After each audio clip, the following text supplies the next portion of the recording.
warahmatullahi wabarakatuh. Selamat berjumpa kembali adik-adik dengan saya Puspita Yuliandari dalam mata kuliah Satuan Operasi. Pada pertemuan kali ini kita akan mempelajari materi yang terkait dengan pengeringan. Baik, saya akan mencoba menjelaskan tentang pengeringan terlebih dahulu.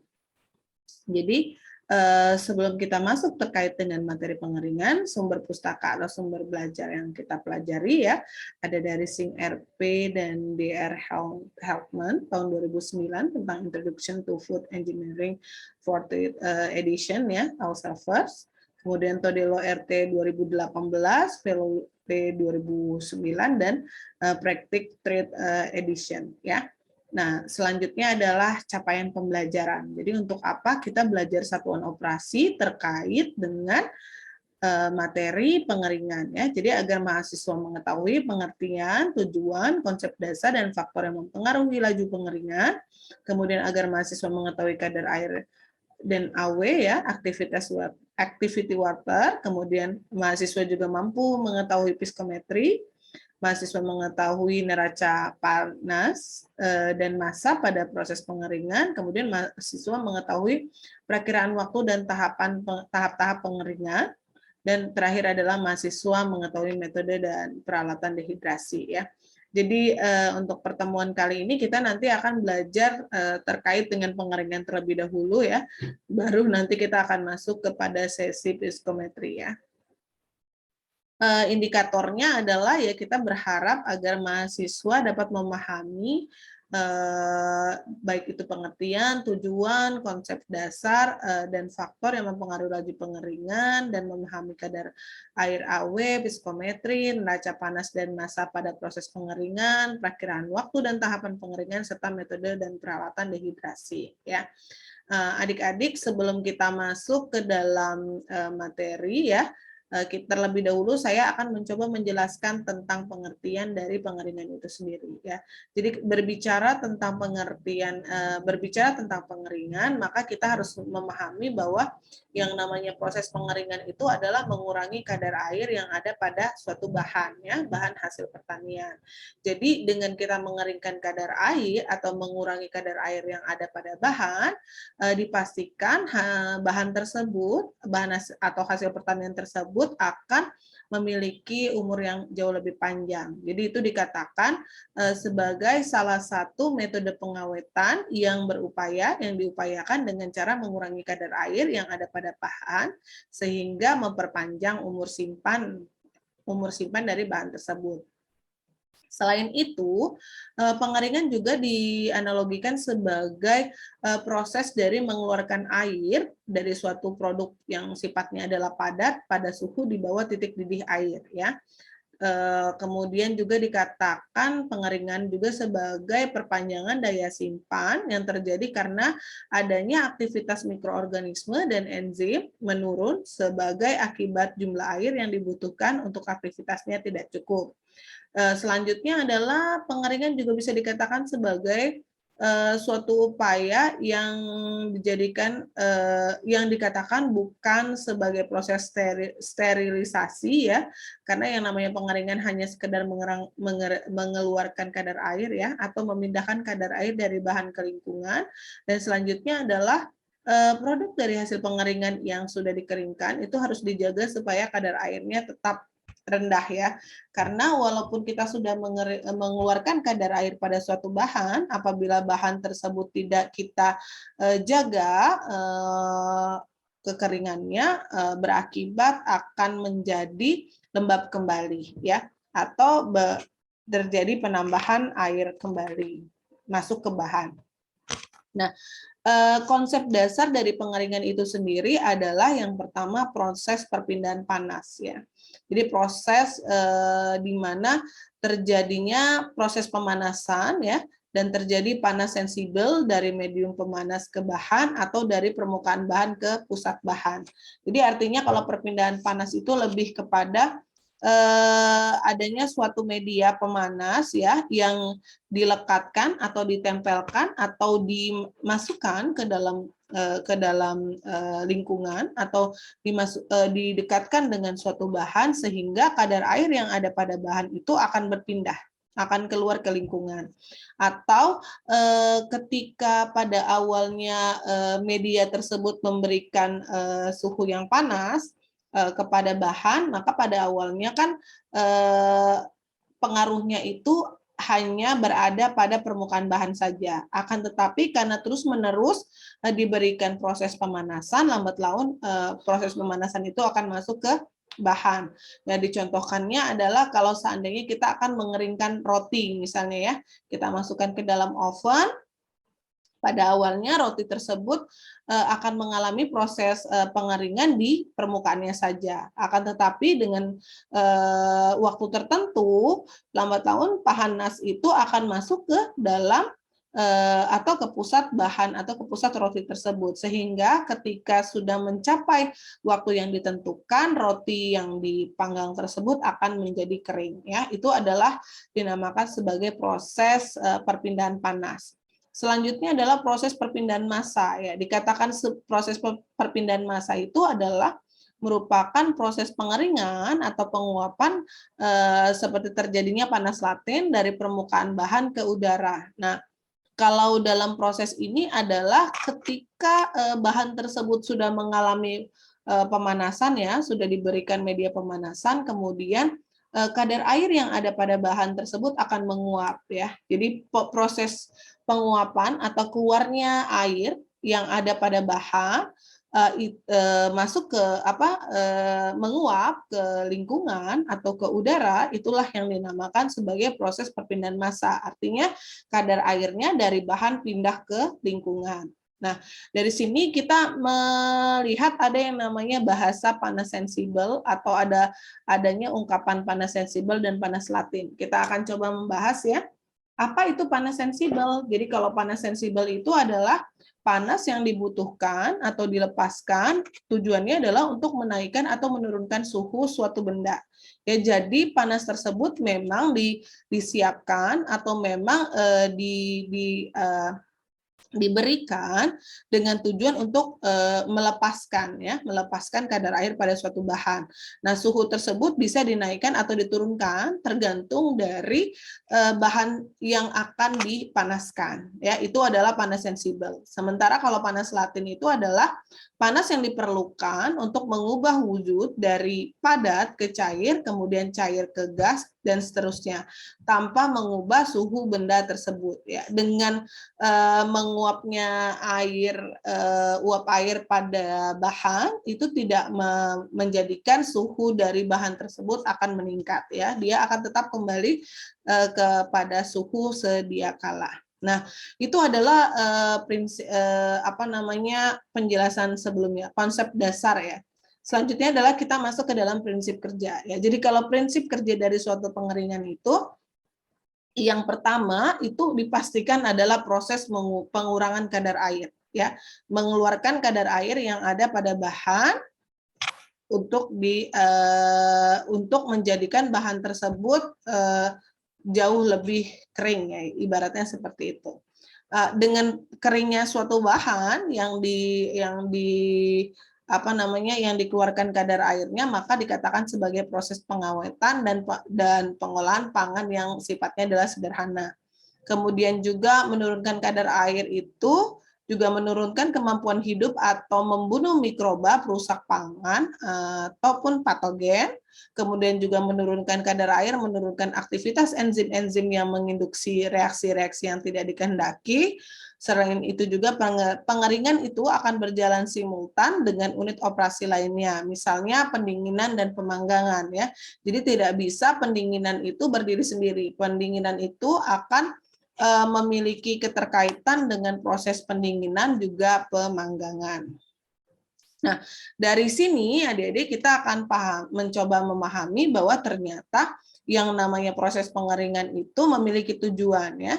Tujuan yang pertama adalah merupakan salah satu metode pengawetan bahan hasil pertanian yang sifatnya sederhana karena dengan mengurangi kadar air yang ada pada bahan tersebut, dipastikan umur dari bahan tersebut jauh lebih panjang. Yang kedua adalah memperpanjang daya simpan ya tadi.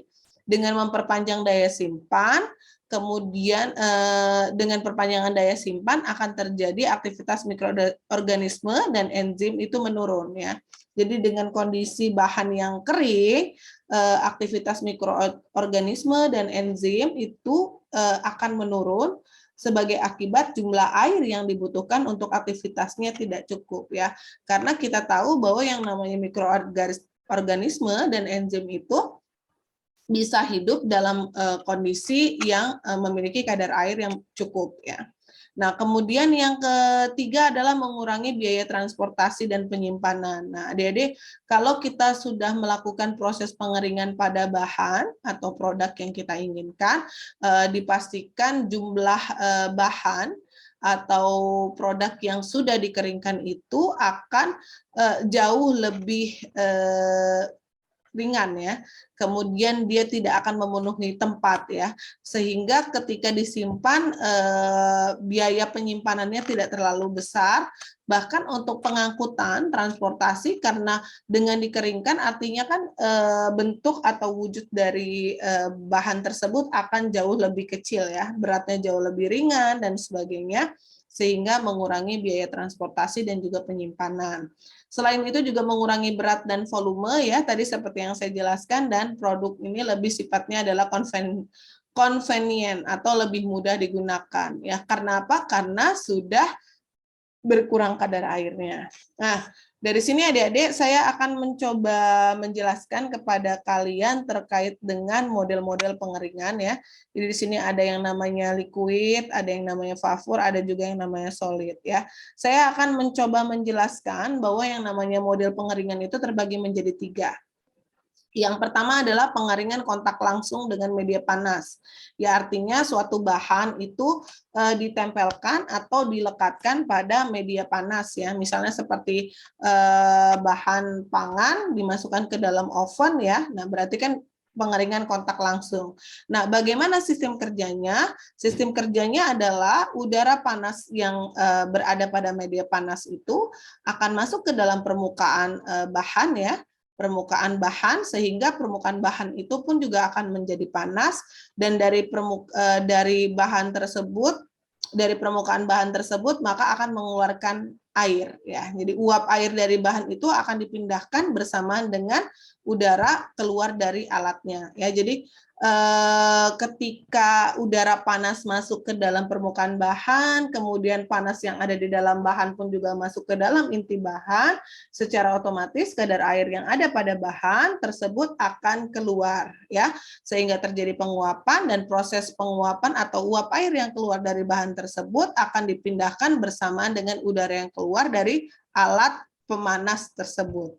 Itu adalah pengeringan kontak langsung. Nah, kemudian ada yang namanya pengeringan vacuum drying. Nah, kalau vacuum drying itu merupakan pengeringan yang berjalan pada tekanan di bawah udara luar ya, artinya hampa udara. Nah, panas itu dipindahkan secara konveksi atau dipaksa maupun secara radiasi ya, bentuknya adalah seperti itu. Jadi artinya dalam proses pengeringan dengan vacuum drying ini suatu bahan dimasukkan ke dalam suatu alat yang namanya alat vakum, di mana kedap udara ya diberikan tekanan yang begitu tinggi sehingga kadar air yang ada pada bahan itu dipaksa keluar dari bahan tersebut. Nah, selanjutnya adalah freeze drying. Nah, kalau freeze drying itu artinya pengeringan dengan proses pembekuan atau pendinginan. Ya, kalau freeze drying ini adalah suhu dan tekanan itu diatur sedemikian rupa sehingga air dari fase padat akan menyublim menjadi uap. Ya, jadi yang namanya proses pengeringan itu tidak harus dengan suhu yang panas atau suhu yang tinggi. Pengeringan juga bisa dilakukan dengan suhu di bawah 0 derajat ya. Karena freeze drying itu merupakan salah satu proses pendinginan yang mengatur suhu ya, dengan menyebabkan nanti pada akhirnya terjadinya fase padat berubah menjadi melakukan proses penyubliman tetap menjadi uap. Nah, dari sini adik-adik ada gambar ya, di sini ada garis yang menjadi batasan antara jangkauan ya, atau batasan dari kandungan seperti liquid ya, air, solid, padat, kemudian adalah gas ya. Di sini kita bisa lihat. Nah, titik O ini adalah titik yang dinamakan sebagai triple air ya. Jadi triple air itu merupakan titik yang memisahkan antara zat gas, kemudian zat cair, dan juga zat padat. Nah, titik O ini berada pada suhu 0,098 derajat Celcius dengan tekanan adalah 0,64 kilopascal atau kita kenal sebagai 4,8 mm hidrogram ya. Nah, ini adalah gambar dari diagram air. Nah, yang biasa kita lihat. Nah, dari sini adik-adik, maka kita akan melihat ya, tadi sudah dijelaskan bahwa proses pengeringan itu ada 3 ya, ini sama saja. Jadi kalau dikatakan pengeringan kontak langsung itu dikatakan sebagai pengeringan udara, kemudian pengeringan vakum frying itu dinamakan sebagai vakum drying itu dinamakan sebagai pengeringan hampa udara, sementara freeze drying itu dikatakan sebagai pengeringan beku. Jadi konsep dari pengeringan udara itu sendiri adalah pengeringan itu langsung berhubungan antara media pemanas dengan bahan tersebut ya, sehingga uap airnya itu akan dipindahkan ke udara. Sementara kalau hampa udara atau vakum drying itu lebih kepada pengeringan yang berada pada tekanan yang rendah, di mana air menguap jauh lebih cepat di saat proses pemindahan panas secara konduksi ya. Konveksi dan radiasi. Kemudian pengeringan beku itu tadi adalah merupakan proses pengeringan yang dilakukan dengan proses sublimasi. Artinya apa? Bahan pangan tersebut adalah beku, kemudian disublimasi untuk dikeluarkan uap airnya. Tujuannya adalah untuk mempertahankan struktur pangan agar struktur pangan tersebut tetap baik. Nah, itu adalah proses pengeringan sesuai dengan diagram fase ya. Nah, adik-adik di sini bisa dilihat bahwa ketika kita, sebentar ya, saya coba. Oke. Ketika kita melihat bahwa dengan diagram air di sini akan terlihat triple ya, O sebagai triple. Di sini ada titik triple, kemudian di sini ada titik kritis ya. Jadi di sini adalah fase padat, fase cair, dan juga fase gas. Nah, dari sini kita akan melihat bahwa kondisi parameter tekanan dan juga suhu itu akan memberikan pengaruh terhadap fase padat, cair, maupun fase gas. Nah, fase gas atau uap air ini biasanya digolongkan lagi menjadi 3, yaitu saturated steam, superheated steam, dan supercritical steam. Nah, ketiga fase tersebut ya yang merupakan yang mempengaruhi bagaimana proses pengeringan itu berlangsung.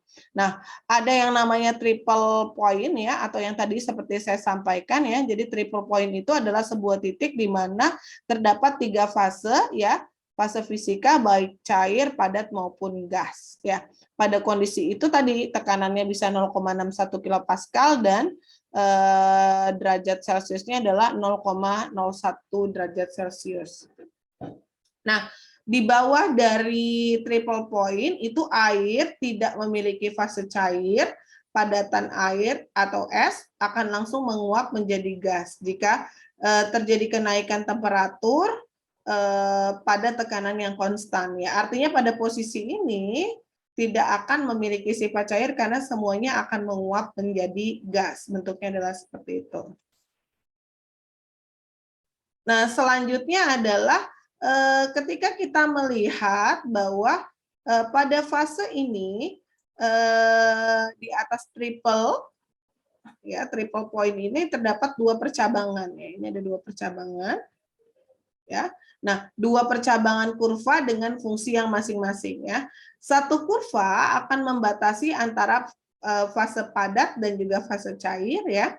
Dan kurva yang lain akan membatasi fase cair dan juga fase gas. Ya, bentuknya adalah seperti itu ya. Jadi ini membatasi fase padat dan fase cair, sementara yang biru akan membatasi fase cair dan juga fase gas. Nah, Di ujung kurva saturasi ini akan terdapat satu titik yang kita kenal sebagai critical point atau yang namanya titik kritis.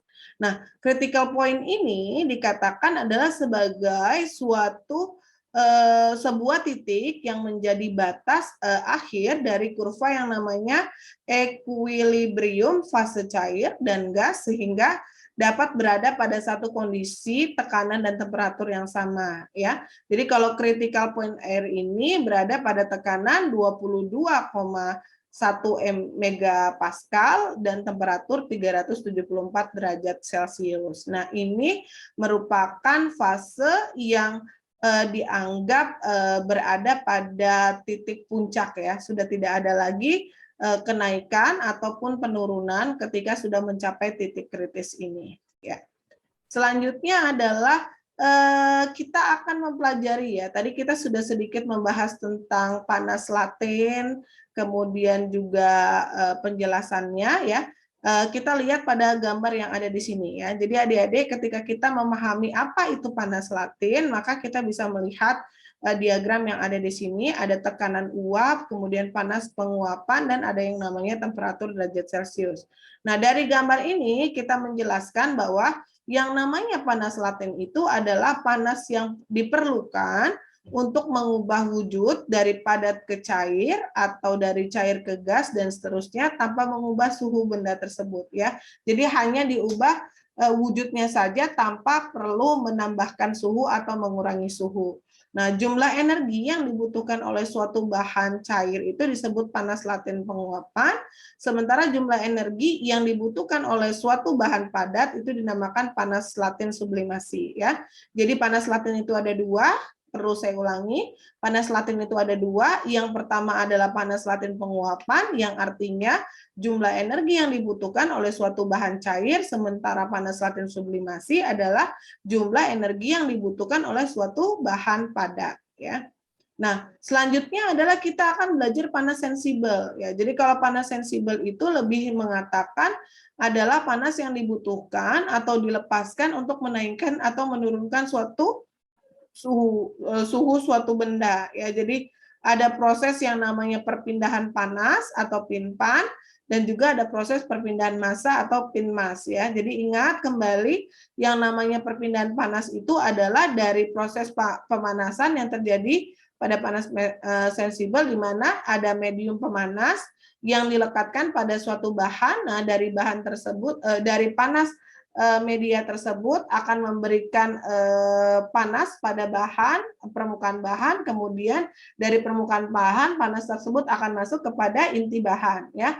Dari proses pemanasan tersebut mengakibatkan keluarlah yang namanya kadar air. Nah, kalau sudah keluar dari kadar air, maka selanjutnya proses keluarnya kadar air itulah yang dinamakan proses penguapan. Nah, penguapan itu ketika air itu menguap, dipastikan udara atau kadar air itu ditangkap oleh udara, sehingga itu dikatakan sebagai proses perpindahan massa atau pinmas.